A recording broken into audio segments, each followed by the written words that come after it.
अस्सलाम वालेकुम। क्या हाल जनाब, ठीक हैं? क्या हाल जनाब, ठीक हैं?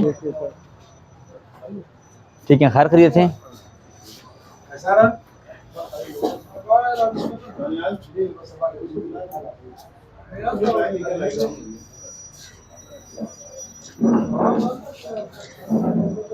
ले ले इधर ले, इधर ले। चौबीस वाला रवाला दामई का अब्बल रवाला फ्रेश रखा फ्रेश है। अच्छा, फ्रेश इनका बना हुआ है पहले। आ जाइए, आ जाएं। देखें ये भाई ने सर्टिफिकेट इधर मोस्टली लोगों ने बनाए हुए हैं, ये नहीं कि नहीं है।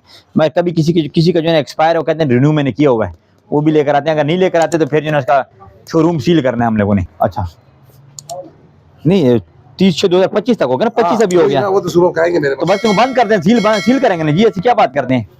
ठीक है ना, इसको बंद करें जी, आ जाए। चलो चलो जी, इसको सील कर दें।